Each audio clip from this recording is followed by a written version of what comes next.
Welcome, Aquarius.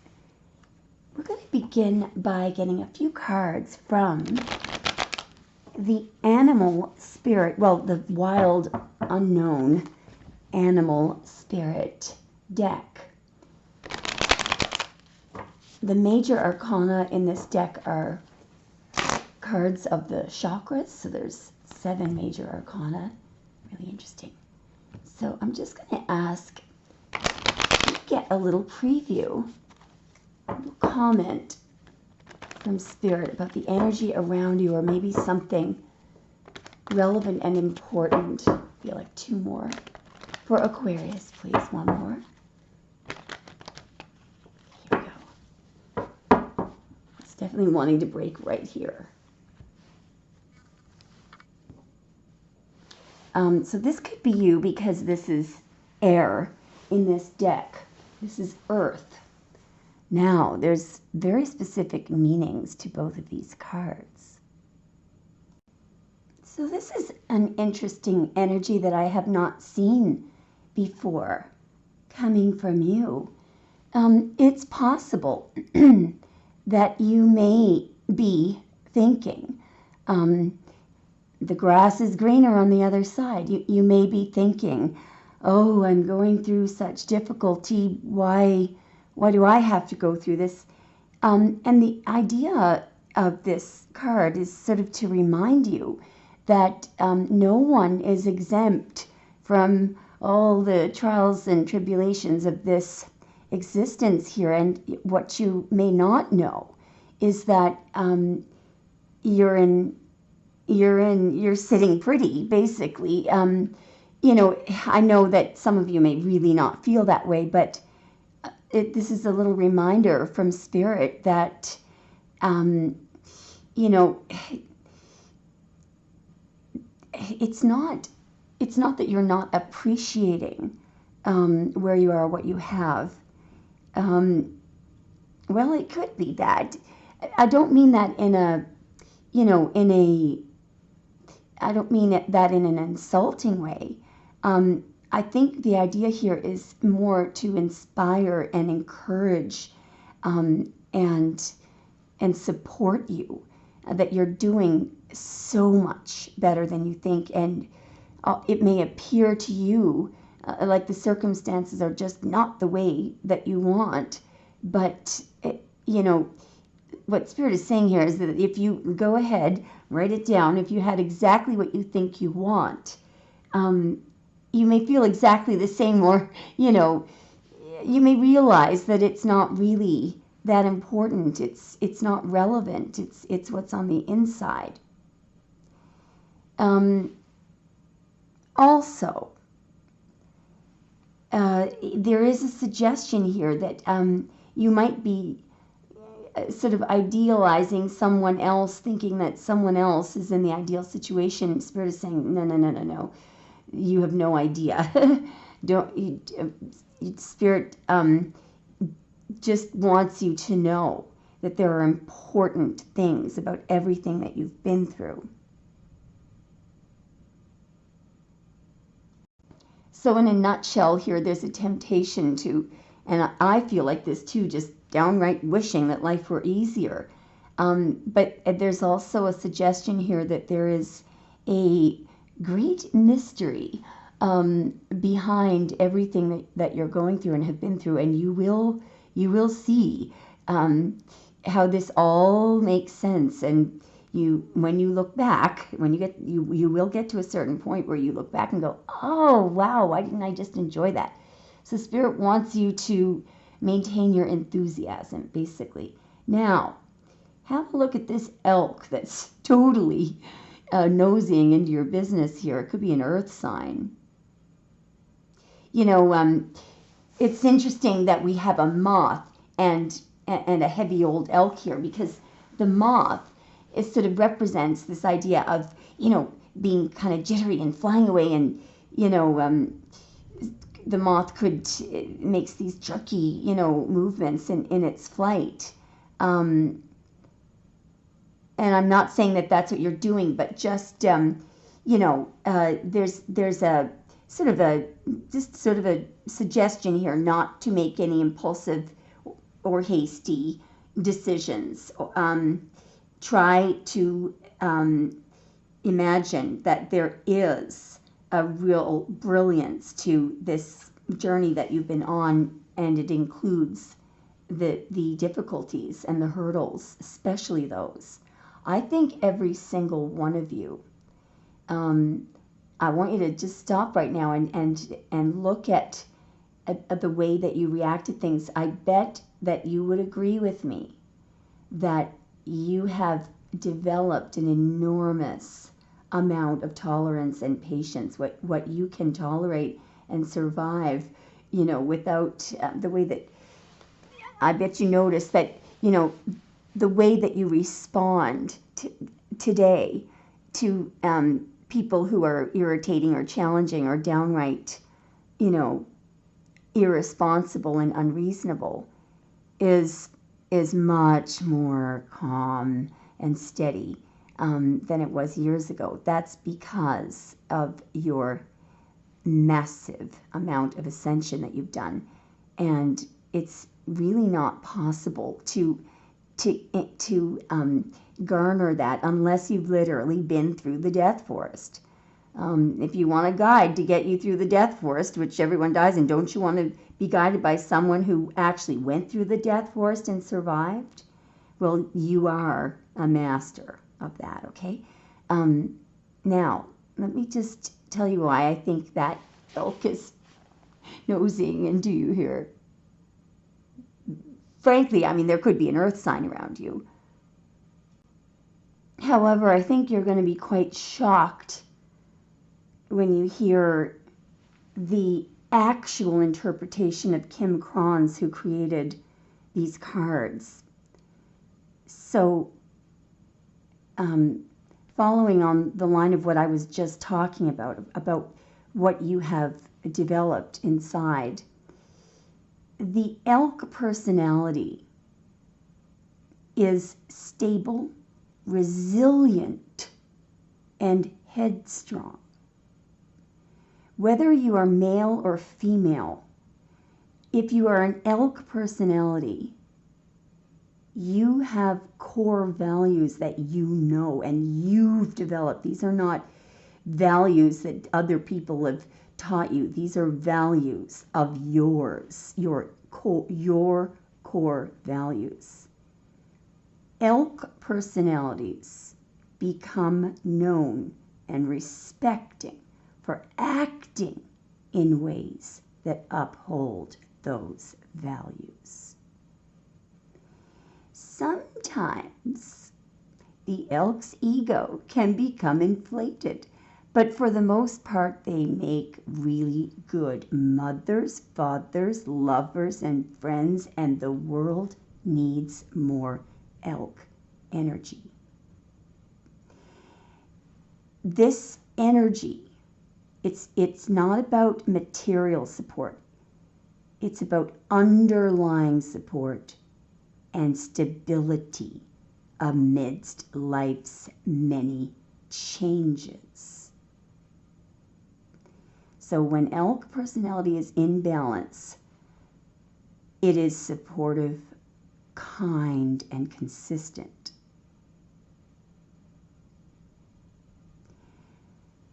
So as you can see, I'm clearly getting the message here that your energy, what you have to give, the reason why you're here, it's extremely important. This is not just about you, being happy. It's about what you're here to do, to provide underlying support to people around you, to Mother Earth. And there are going to be some massive changes coming up.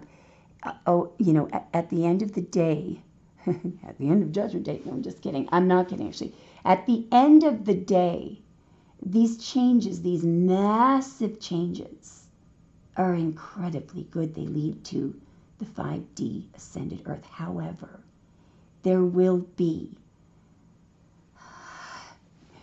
There will be towers all over the place. There's going to be a massive amount of upheaval. But you, because you know the truth and you know where it all ends up, you're going to walk through the storm with your head held high.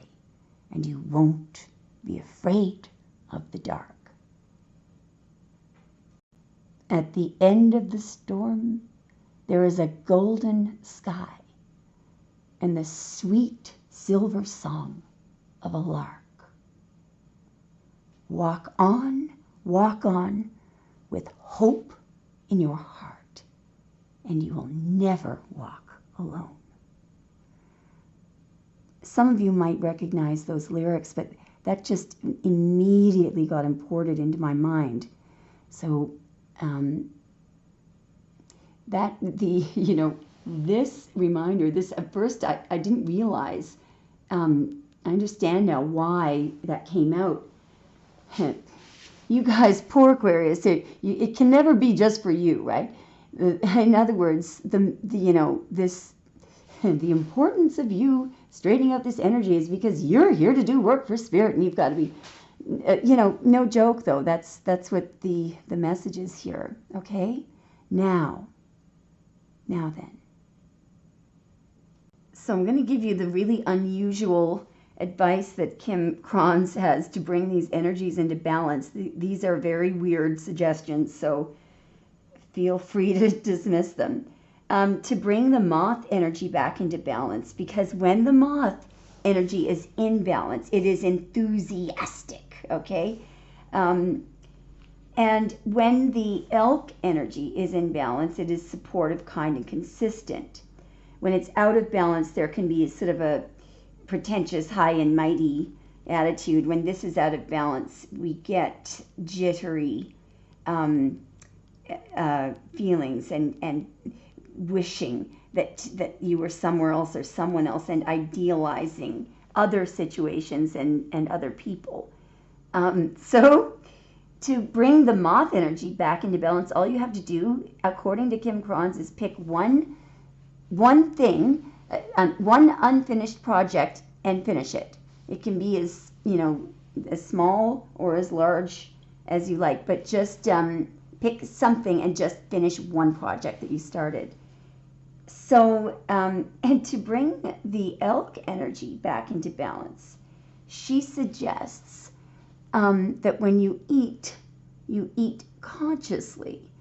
When you drink consciously. And what she means is not to, don't eat when you're on the phone with somebody else. Sit down and take your time. Decide what it is that you want to eat. Chew slowly. Keep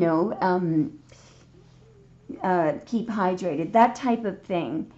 You may have other ideas of what eating consciously means, and feel free to disagree with me and add something else in the comment section. That would be great.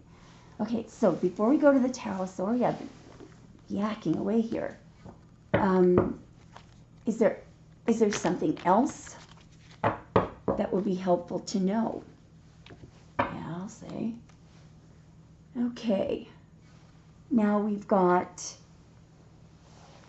earth and fire here. Just give me a moment. All right, so this is very clear and very important.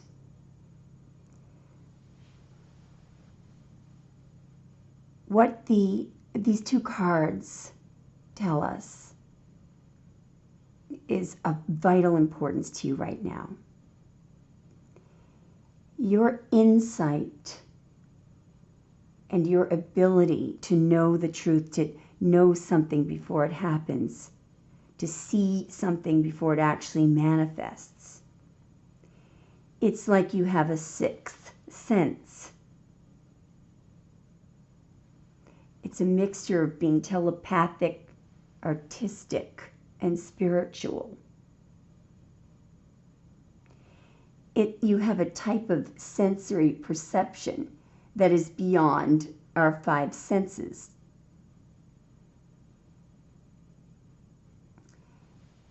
That is, I would call it a magical essence. Now, the information that we are supposed to take from the lizard card when it comes up is the following. It may be necessary in order to preserve and maintain your ability to draw upon that sixth sense, is to sort of protect your energy. The lizard is very sensitive. The lizard can be worn down. You could be worn down by a lot of noise, big crowds, too much travel, too much, draining of your energy.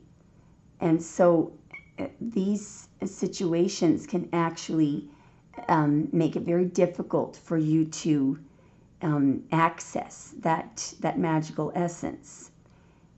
So the advice of this card is to make sure that you're protecting your energy and your environment such that you don't get worn down, so that you can draw upon that sixth sense. Now let's talk about the sixth sense. We can go over to the earthworm because these cards are directly related here. The message is very clear here. The earthworm, in this card, we have the earthworm. It represents the ability, even though this creature doesn't have any credentials, doesn't have any degrees, isn't considered by members of the general public or Wikipedia to be an expert in anything. But here's the thing: the earthworm has the most valuable insights. The earthworm has real wisdom. So, and it's probably, these two cards are going together, so it's probably gained from that sixth sense. Now, there's a very important piece of advice with this card. Because the earthworm is, we can call the earthworm a newbie, or the earthworm thinks of themselves as a beginner simply because they're new to a certain field, or they don't have the degree, they don't have the credentials. But remember, they're not only do they not need to learn anything, anything that any books or classes have to offer, that's not related to this actual real wisdom, the ability to reach these insights. And so the advice of this card is, forgive yourself if you feel shy, hesitant, or reluctant to share your inner vision, because you feel like you're not an expert, or you feel like you have no credentials, or you feel like maybe what you're saying cannot be seen, because of course the lizard sees things and knows things before they manifest to the five senses. The earthworm card is a reminder not to be intimidated or to lose hope. You are on the right track, and your mind offers the most valuable insights. All right? So have confidence. Now, so when this energy is out of balance, someone can be self-conscious and apprehensive and shy and reluctant to share any inner vision that they have. Now I'm going to look up what Kim Cron says to bring this into balance. Hang on. Here it is. This is an exact quote. Speak up. Risk embarrassment. Amazing, eh? And her advice to bring the lizard energy into balance. Just a moment. I'm going to look this one up. Well, this one's kind of easy. The advice is to return to the inner artist, pull back from the bright lights in the big city, and work on a creative project. So, and obviously that would be, you know, out of the line of vision of crowds and people and noise. Let's just get one more split before we go to the tarot. Sorry I'm spending so much time on this, but it's just fascinating. Okay. Is there anything else that would be useful or important for Aquarius to know? Here it is, right here, whatever it is. Whoa! Oh, amazing. Well, finally, we've got water here. So we've got water and fire here. So I just asked, is there anything else that Aquarius would find useful? Or I can't remember exactly what I asked.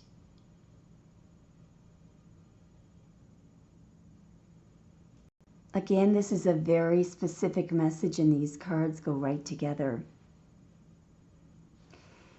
So the message of the Stingray card is that in your life, you are actually at a pivotal point, and it's in your personal growth. There's some kind of a choice that you will be making.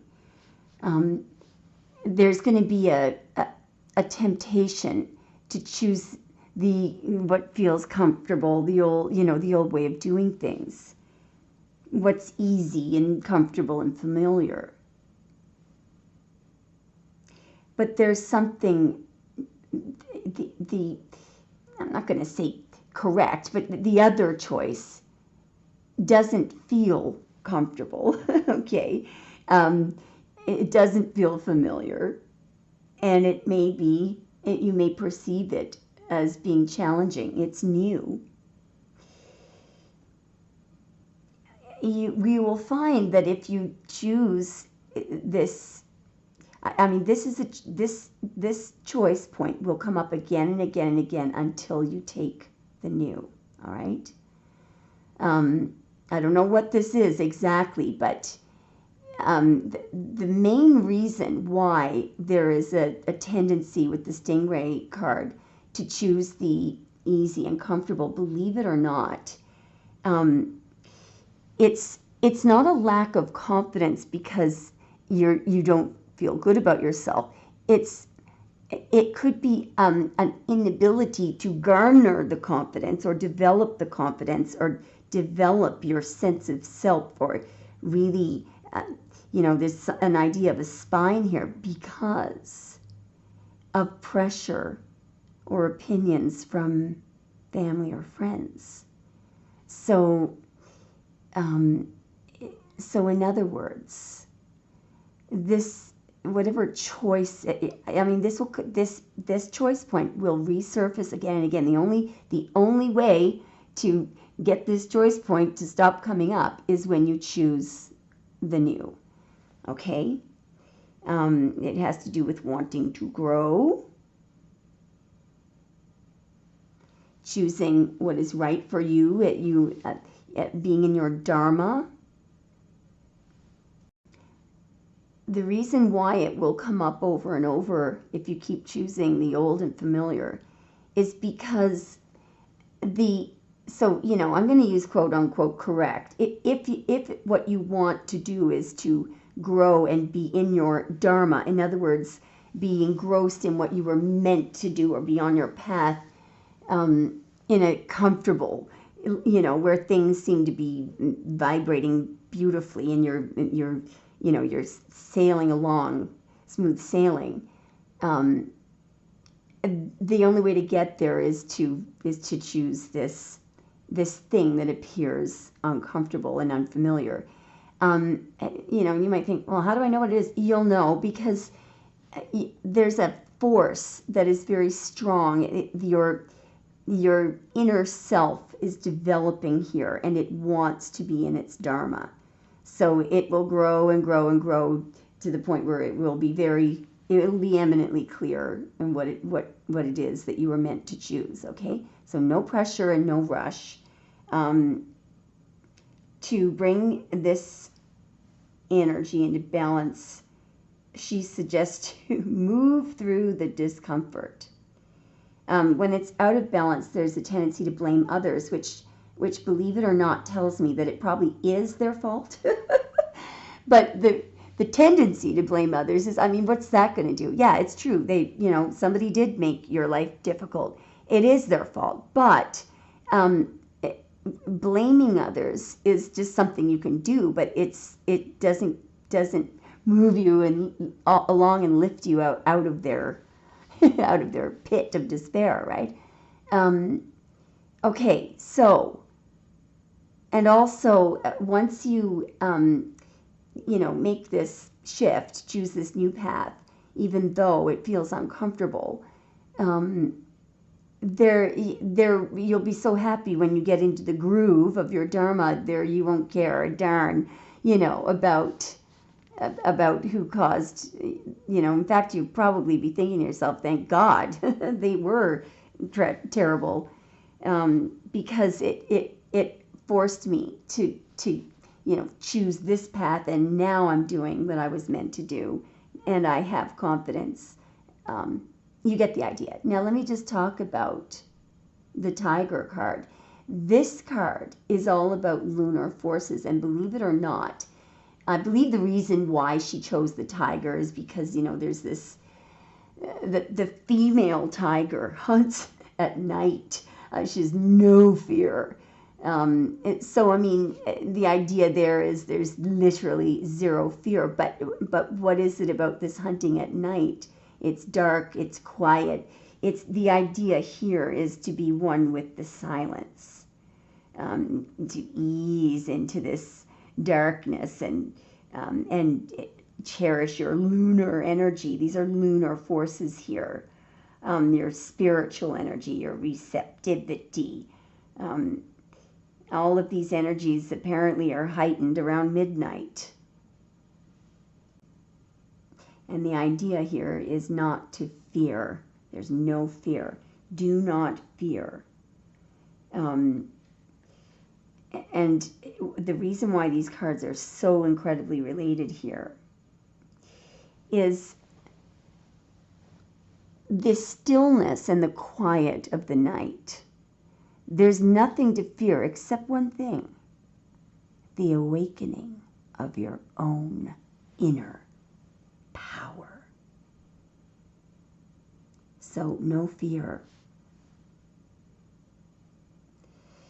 When the tiger energy is out of balance, according to Kim Cron, she says it's because there's too much external stimulation, just like the moth.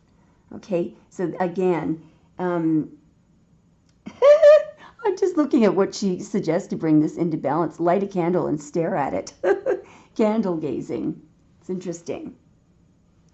Okay, so dare we get one more split? Let's just get one more. There may not be anything else because it seems like we're kind of getting a repeated message. Is there anything else that would be useful? Useful for Aquarius to be aware of. Oh, yeah, I'm glad we did get another split. What was I just saying? So this card is so cool and so cute. Remember how I just said that when you get into your dharma and you get into your groove, you'll be so happy you won't. Well, guess what this otter represents? Unobstructed joy, contentment. Perhaps the most joyful creature within the animal spirit deck, the otter represents absolute bliss.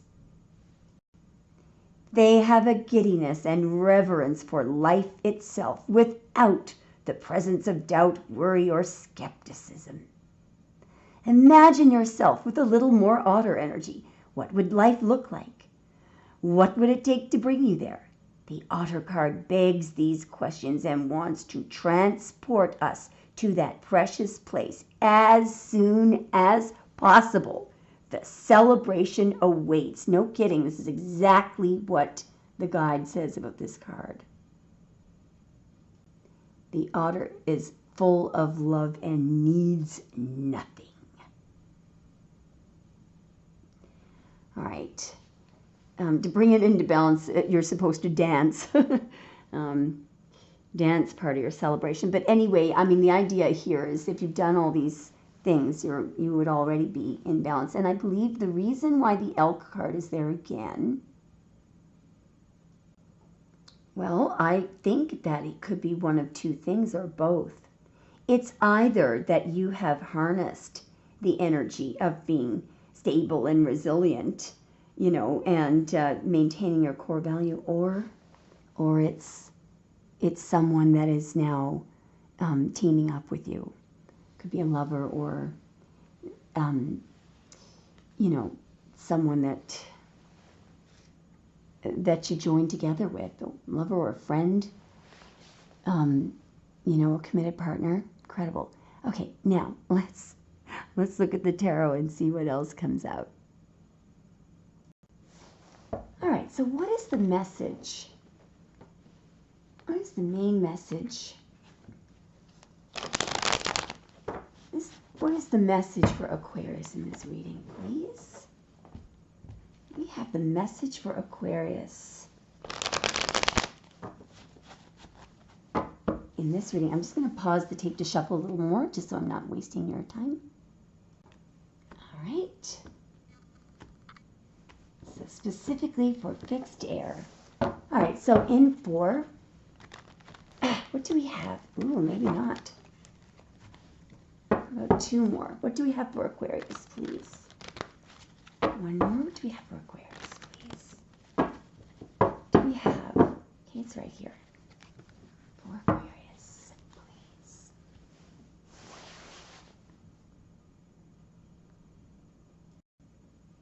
So, there's somebody in this split here who, it could be you, it may be somebody else, but somebody is not satisfied with the current situation, even though, so you may have put a lot of work into a career, or you may have really spent a lot of time and energy on something, and it may have been a waste. You know, it may. The point is, somebody here in the Seven of Coins is not satisfied. They're not happy. The results of whatever, you know, they invested their time and energy and didn't bring fulfillment. In this split, this person knows that they're not fulfilled because right here is where they want to be. Maybe they thought that they would be here. Maybe you thought that you would be here. You know, I can relate to this exactly because I put over 25 years into a profession that really, well, it ended up exactly like that, okay?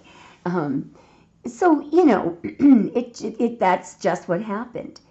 So there is some advice, you know, the advice in this card is, what that person may do is they may cut their losses and get out of it, even though they may have to take a drop, or it may, yes, you know, I guess the advice of that card could be, although I don't want to give any advice, but there is a, you know, a possibility of a suggestion that why stay in a situation just because you've invested so much.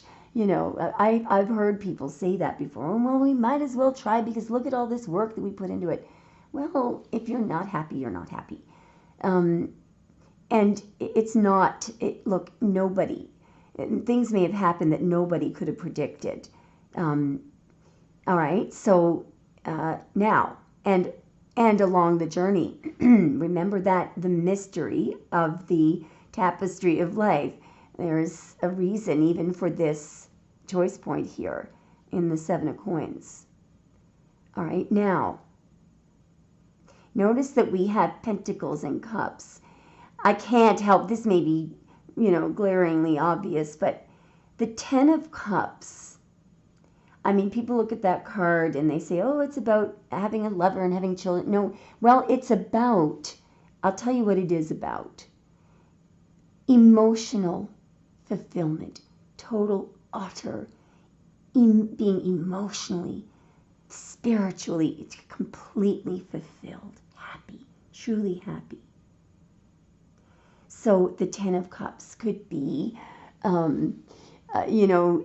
somebody becoming a monk, and meditating in the Himalayas. It could be somebody who's married. It could be somebody who's just living with their partner. It could be somebody who's become a stepmother or stepfather. It could be somebody who's now working in a really, in a lab where good science is being done, interesting research that's open and transparent and reported.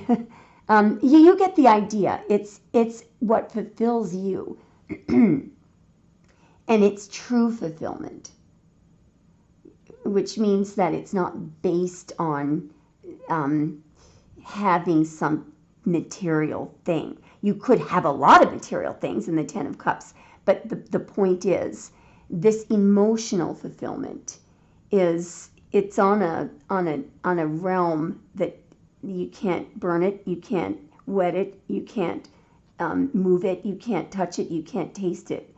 It's true emotional fulfillment, which comes from a different field. It's not the 3D.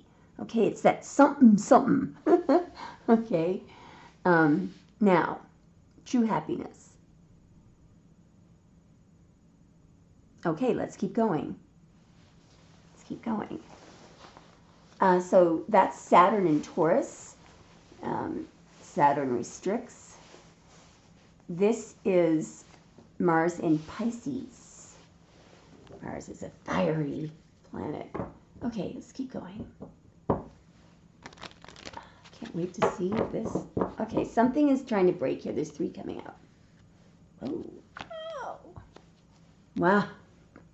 Goodness gracious,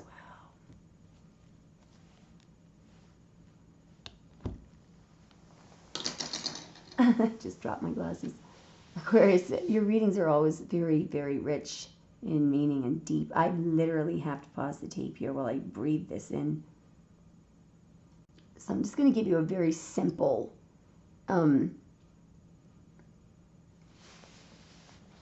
paraphrasing of what I'm seeing here. The Tower card, notice how there's lightning, and it's going from the left to the right. I don't know if my camera's reversing it, but in the card, the lightning goes from the left to the right, which is from the subconscious to the conscious. And it's blowing off. The crown is being blown off the top of this castle. It is a stage of spiritual enlightenment, but it's, as I'm sure you've all heard this, it's the idea of something that was based on something that wasn't real or that wasn't earnest, wasn't what you really wanted. It's otherwise called a faulty foundation. It's coming down because the truth is coming in, and it's the subconscious is blowing into the conscious realm here, but it's related to a stage of enlightenment. Right next to it, we have the Judgment card, and we do have an absolute total spiritual calling. This is an awakening. Archangel Gabriel there is blowing that horn so loudly. This spiritual power, it's so powerful. It raises these bodies from their coffin. But the idea here, I think, is that they do sometimes call the Judgment card a wake-up call. A tower sometimes happens. An unexpected breaking down of, it could be, a destruction of a career or a reputation or something. Something is literally blown apart, taken apart, and it usually happens because we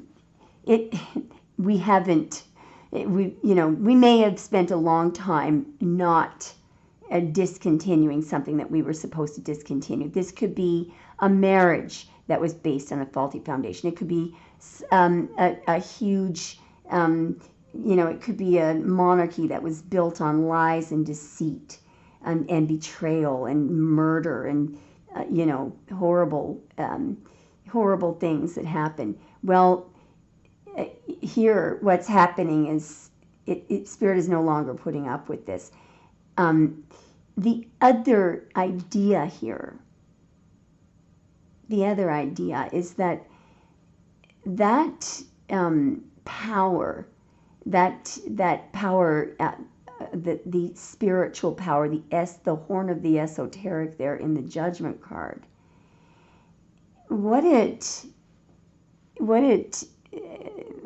doing there, the idea here is that there is nothing in this physical world. There's nothing that the people that lived in that castle, they could have had billions and billions of dollars, billions and billions and billions. Let's an infinite amount of money or material or things in the 3D. In other words, an infinite amount of devil energy, of 3D, of the absolute total. All that matters is what actually exists. Money. Well, no amount of material, of money, is capable of the incredible power of the esoteric there. In other words, $1 billion cannot raise a person from the dead. Spiritual power is raising a body from the dead here. So I know that some of you may find that a little extreme, but let me just put it this way. I used to, whenever I got in trouble, what I used to do is I used to write to these nuns, Catholic nuns, presentation sisters they were called, and I would send them chocolates and flowers and stuff, and I would write to them about all my troubles, and I would ask them to pray. I would be terribly honest with them about what was going on, and I swear to God, there is no way that anything could have gotten me out of the trouble I used to get myself into. The power of a prayer by someone. I just saw 4242. The power of a prayer by someone who is truly unconditionally loving and wanting you to do well and connected to Spirit and happy within themselves. The power of one simple prayer, it is mind-blowing. And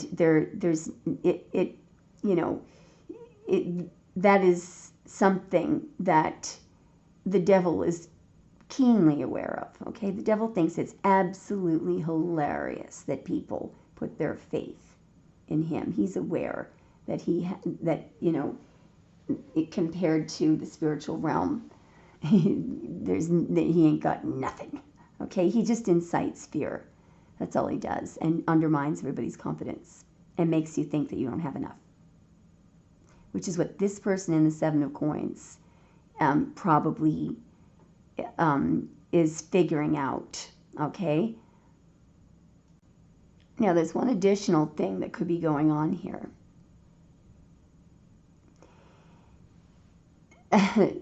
First of all, we are all hearing sounds, trumpet sounds. It's been going on for about 10 years. Anyway, I'll just leave that with you. There are massive changes that are about to occur. This could be somebody who is in the tower here, I believe, is in this, the way that I'm interpreting this right now, is something that's going to happen very soon. There's going to be tower after tower after tower, and what these towers are, it's disclosure, actual physical proof, things that you're going to be able to see. So here in the Seven of Coins, this person is capable of seeing the results, all right, of what these people in positions of power, and we've got a tower there and a crown. So it could be referring to monarchy, government, the crown, you know, the ruling powers, kings and queens. There's going to be massive disclosure of very, very shocking things, evil things that they've been doing, okay?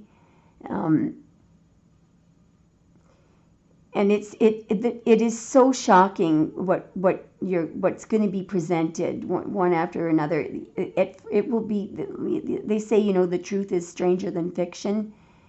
It's going to be like that, one after another, after another, after another. It will be all of this disclosure. It will eventually become common knowledge, everything that seems strange and weird. Like, for example, I released a video on the white trails, the sky trails, the white trails that come from these planes in the sky. This information, I only received this within the past 24 hours, but I can 100% assure you that the people who were made fun of 7 years ago, it's called the chemtrail conspiracy theory. They were mocked. Some of them are still mocked. It doesn't matter, because those people who mock them, number one, if you're one of them and you know the truth, bye-bye. Shame on you. If you're one of them, you're mocking them, and you don't know the truth, you're excused. But you're going to find out that they are absolutely correct. And and they didn't go far enough. In other words, the chemtrail conspiracy theory is correct. This is why you cannot trust Wikipedia. You cannot trust Google. You cannot trust what AI is telling you. You cannot trust it. The only way you're going to arrive at the truth is to go within, where you can receive these downloads, and you don't have to imagine yourself receiving words or a message or something. But I can assure you that when you arrive at a truth, it will resonate with you so strongly, you won't have any need to, in fact, you will defend it vehemently. You will know. And it's something that you will arrive at on your own. Okay? You may do research, you may read some of your Bible, you may do scientific research, you may, consult, you're going to have a whole whack of different sources, but at the end of the day, you will arrive at the truth on your own. Your intuition will tell you, aha, that's the truth. And when you arrive at these truths, it is empowering, and the clarity is so cleansing, and it really increases your confidence. There is a tendency, and there will be a tendency for us to be very angry with, for example, the the dark forces, the cabal, the government secret covert plan, and to spray all this stuff. It's worse than chemicals, by the way. The conspiracy theorists didn't go far enough. What this stuff does is it's not just that it can make you physically ill and cause illnesses, but it dumbs you down so that you are confused, so you can't access a level of consciousness that will allow you to find the truth. It incites fear and creates a heaviness. So no wonder this person here in the Seven of Coins is not happy. Okay, so I just realized the white clouds. Anyway, it looks like the actual clouds around Archangel Gabriel there are round and poofy, which is what a cloud looks like. When you see these white streaks, I think they call them chemtrails or sky trails. Anyway, now look, the advice is you don't want to get angry. That the purpose of these truths coming out is to give you clarity. The cabal is being dealt with by the higher ups. Okay, so your role is to remain light, and to carry the energy of forgiveness. Okay, don't worry, they're being dealt with in another realm. I guarantee you. There are actual tribunals that are going on in other where real justice prevails. Now, let me just there's one other thing that I was going to mention. Is that the Tower and Judgment could be stages that this person in the Seven of Coins is imagining they might go through if they quit whatever they're doing, or take the drop, or sell the house, or sell their Ferrari and become a monk. There's a book actually that was written by Robin Sharma called The Monk Who Sold His Ferrari, and it's probably, if you had to choose one book to do some spiritual ascension, some work, choose that one. It's really, really a fantastic book. So this person might be thinking, if I do this, if I quit this job, if I lose my money, it's going to be a tower and people are going to judge me. What if?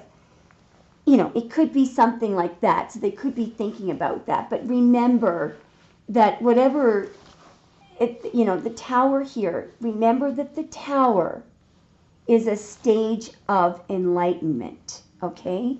So at the end of the day, one person in this card is free falling because they're accepting. They're realizing that this is the disaster and triumph are imposters of each other. That's the way the person who's free falling is taking it. The other person's in a panic. So, there may be a suggestion there to, okay, there's 3 coming out. Wow. This is just very powerful, guys. Wow. Wow. Holy moly, this is incredible. Wow.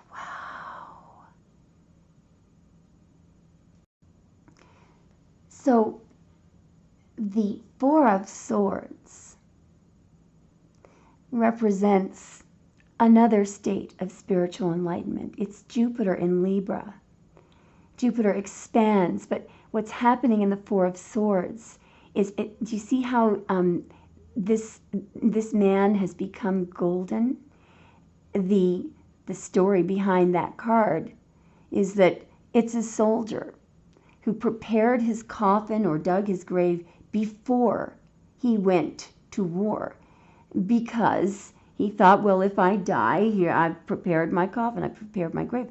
But he survived the war, and he came back, and he was so grateful that he survived, so grateful to be alive, that he lay down on his coffin and he thanked God. He counted his blessings. And while he's doing that, in this stained glass window in the card, he is receiving a blessing.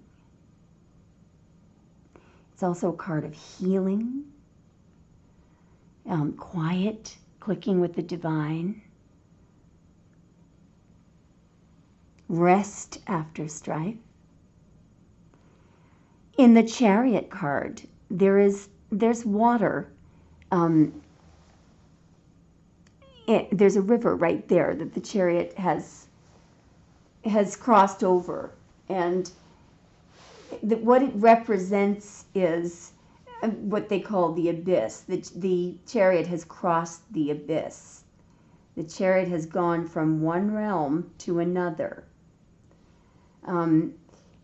So, and one of those realms is not in this physical world. Now, what is the theme in the Chariot card? You'll notice that there are 2 sphinxes there, okay? The chariot, the mind, the body, and the two opposing forces, the white and the dark. So there are two diametrically opposed forces there. And there is the chariot itself. There's a body and there is a mind. What is of vital importance in the chariot card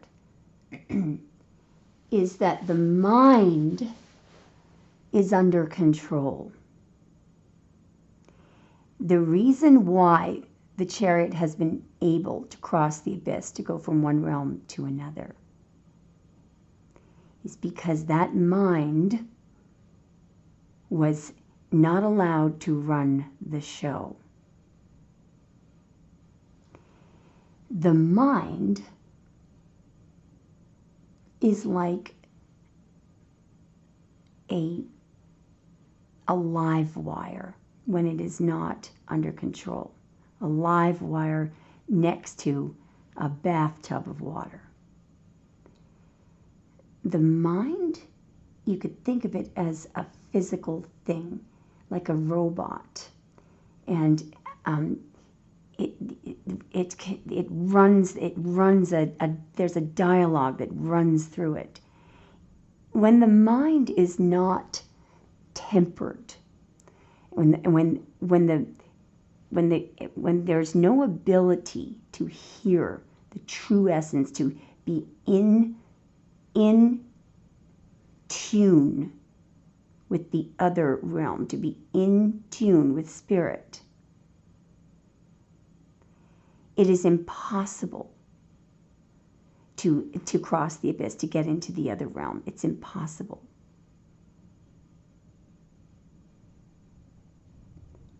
You could think of the mind as a high performance car that somebody doesn't know how to drive and they get in it and terrible things can happen. This is why practicing meditation, stillness, and silence, and in fact, when women sit down and knit, do you know the highest, the masters of transcendental meditation are knitters, are people, old ladies who sit down, well, they don't have to be old, but people who knit, sit down and knit and sew. But the knitting, they've actually measured the brain waves of women when they're in their knitting mode, and the brain waves are of this incredible high vibrational energy. It's incredible. So that is not the logical part of their brain. It's not facts and figures. They're actually in the zone. And what's triggered are certain parts of their brain, the hippocampus and the amygdala, parts of the brain that have to do with intuition. So you could think of the chariot here. If that person did not have their right and left sides of their brain synced up, if they were unable to have a connection with the divine, these sphinxes would just be pulling them all over the place. You could think of these two forces, the black and white, as what we go through in everyday life. The pillars on, Boa and Jackie, and the pillar of misery, and the pillar of despair, and the white pillar. When your mind is not running the show, when you're truly connected with spirit, there is no danger here of the chariot toppling over, or of not being able to master that crossing over of the abyss. And of course, the mind will tell you, all materialism really is based on a fear of death, and this card, obviously, there is no death. What happens when you die? You don't die. You, the real you, which is not a physical, you're not your physical body. You don't die, okay? in this card, there are people who are begging, please, please, do we have to face this ending? No, it has to. There's an ending coming. But here's the thing. It's dawn. All right? Look at that sun and notice that the sun, it's exactly the same. This river here is exactly the same river that's here. Those two pillars, behind those two pillars, is the realm of the unseen. This chariot has come into the physical existence. This chariot has gone from, I want to see what's under this. Wow. Wow. Anyway, this chariot has come from another realm into the realm of the manifest. This is the realm of the manifest, but back there is where the chariot came from. These two pillars are, there's massive wisdom behind that, and this beautiful light, this beautiful awakening. So there's actually, death is an absolute lie. You don't die, okay? Your body, it fizzles out, but your body is absolutely, it's a physical part of you, obviously, and it maintains energy and stuff. But for example, your physical body right now has died over and over and over again over the past 10, 20 years. That cells die and they regenerate. This is the whole idea of, you've heard of telomeres and all that stuff. Your body that you have right now is not the same body that you had 10 years ago. Those old cells died. These are replacement cells.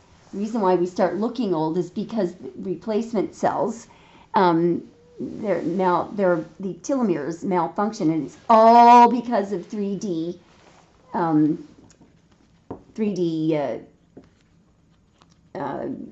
things like poisons and stress. Anyway, all right, so I think that what's happening here, and this is just something very simple, look at how is it that you can cross the abyss, completely lose your fear of death? Well, it's all done here. Is this person reading a book? No. Are they in class listening to, are they in church listening to a preacher? No, I'm not saying don't go to a church. This person is lying still, and they're thanking God. They're in a positive state. They're just happy to be alive. They're thanking. They're grateful for what they have, and and their mind is at peace, and they're healing, and they're golden, and they're going to receive a blessing. How did they do it? By doing nothing, by keeping the mind still and staying very, very still and being grateful, finding the blessings. Oh my. Wow.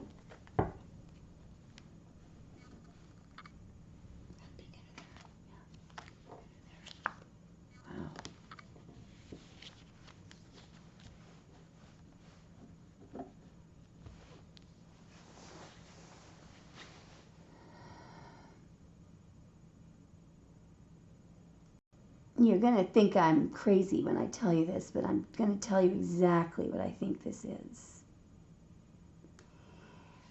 When I was talking about the sky trails, one of the things that I said was that the intention was to keep the population confused, unable to see the truth, stuck, to restrict them, to make them feel insecure and like they're crazy and fearful.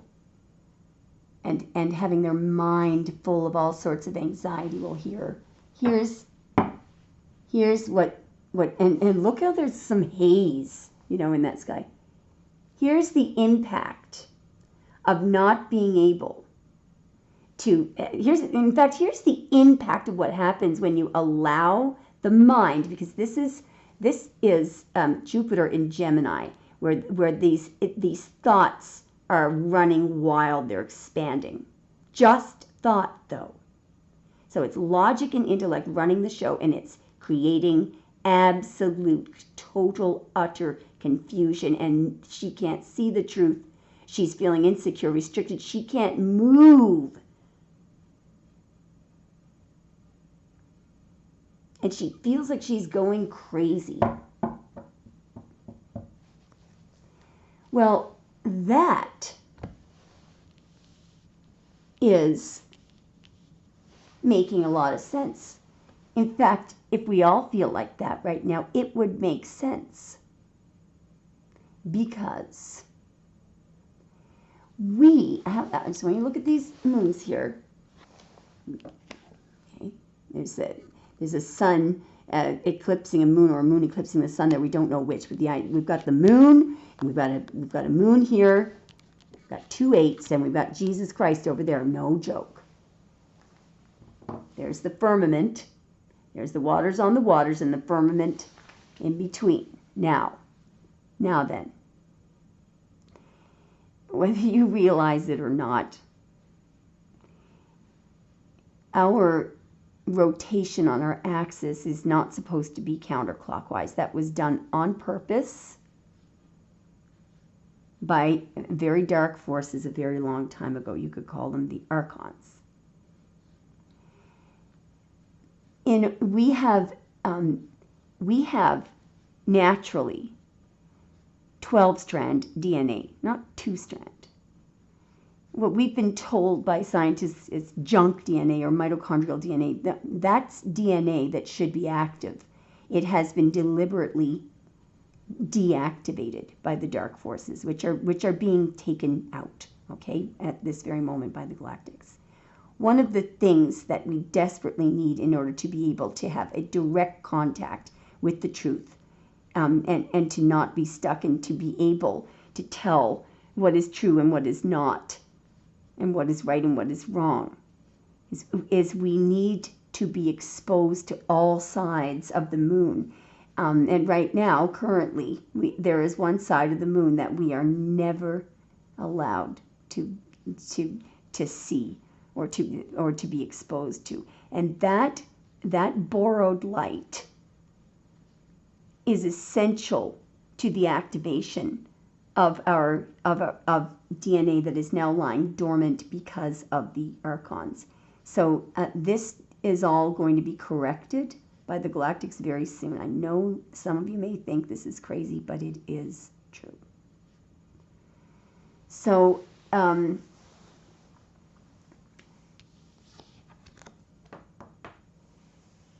this 8 of Cups here is somebody who is moving on. They're moving forward. They are taking a drop. There's been loss here, but why are they moving forward? Because the water has become stagnant, and they need to move forward to fresher water here. It is a spiritual quest, okay? They're moving onward and upward.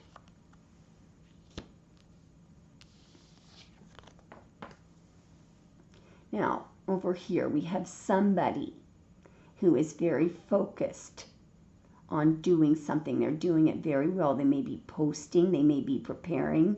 I noticed that there are pentagrams there, which, has to do with fire, earth, air, water, and spirit. And it also mimics an orbit, by the way. Over here is the moon, and behind those pillars is real knowledge. And there's a path here, a golden path, that I believe is the path that you're on. It's card number 18, but notice how there are 15 drops of moonlight here. 15 yods of moonlight, which some say are the 15 punctus extraordinaria, or the 15 unusual points that in very ancient texts were wiped out. X's were marked out. Information that was concealed from us. So there's a lot of other things that I could say about this, but what I can tell you is that I do believe that this has to do with getting out of this energy. How do you get out of the confusion and the, you have to do this. You're walking, you're leaving something behind you here. I mean, this could be, you know, there's something here, there's some reason why this person has to move forward. And it is a spiritual, it's an upgrading. And by the way, they're upgrading into the Nine of Cups, which is, you know, the wish card. Anything else that Aquarius needs to know? Oh, it's way over here. Okay. You're seeking truth and clarity here. There's somebody here, the Queen of Swords. Notice how straight up that sword is. The Queen of Swords has her own sense of the truth. She's able to cut through the horse manure and get down to the facts. Actual facts, the truth. She doesn't want to hear horse manure or bull crap, okay? Now, I am not sure who that emperor is. It could be a ruler who is angry. I mean, it has to do with control and power. Let's keep going. This could, I mean, there's an idea here of somebody, you know, being in control, but there's also an idea. Yeah, wow, look at this. There's the controller, the person in control. And look at the anger here, the fist, and you're holding the ankh here, looking over it. You know, how they want you to be, how they want people to be. Show me more.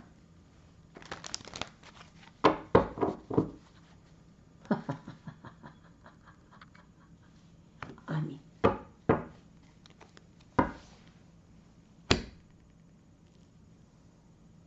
there we go. That's the High Priestess. That's the guardian of the Akashic Records. That is the psychic. That person, that High Priestess, has the actual truth. She is the guardian of the Akashic Records. She knows without speaking.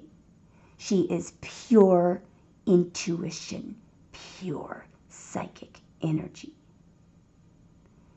The moon doesn't rule her. She rules the moon. She is unmoved by any of these two forces, unmoved because she knows the truth. Now, look at the dichotomy here. When you do not have access to your intuition, behind these pillars is knowledge of all that was, is, and will be, all that's possible.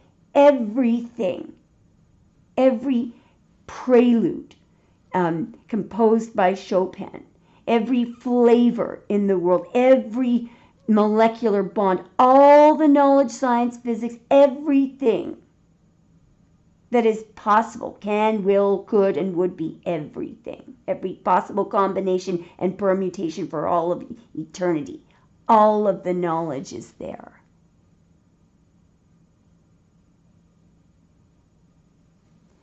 How is it accessed? Not by speaking. She doesn't speak. By pure subconscious. It's not in the physical realm.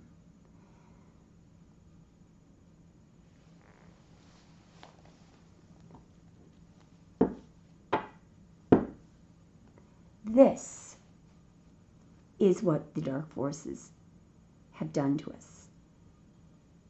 How? By running the idea that, logic and intellect and information and thoughts and words and that is all that's going through your mind. So you get up in the morning, you want to hear the news, you want to hear the polls. What did these people think? What did that people think? There is absolutely no access to the actual data bank here, the truth, the real knowledge.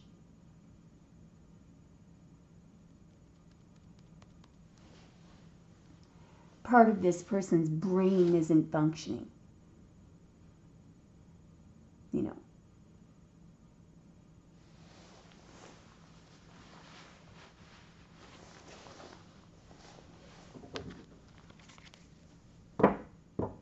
Anything else?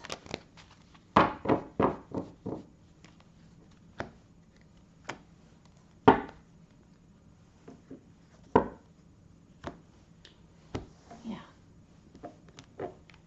Let me tell you something here. Here's the motley crew.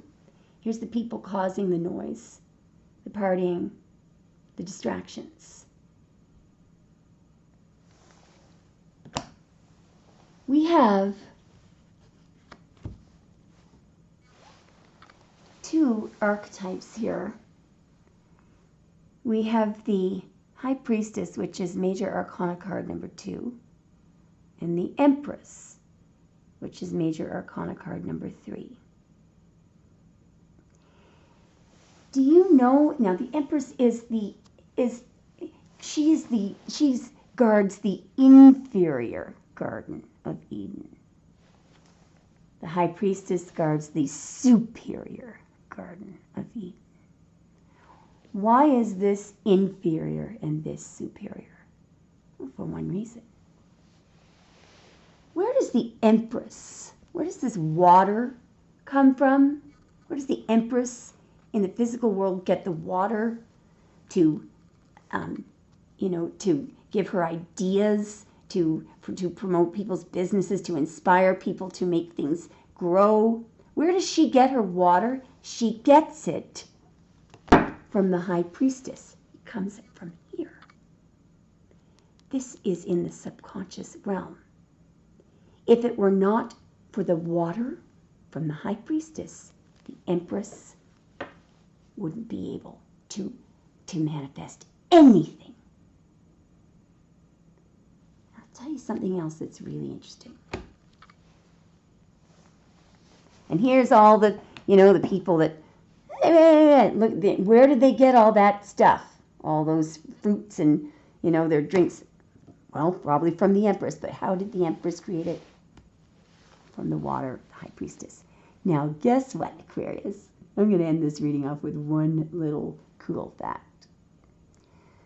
Who distributes the water from the High Priestess to the Empress? And who distributes and trickles it all over the characters in the Tree of Life? You, the star. You are the bridge between the subconscious and the conscious realm. That's why one of your knees is in the water and the other knee is on the ground. That's how important your role is. And I hope you've enjoyed this reading. And may the force be with you.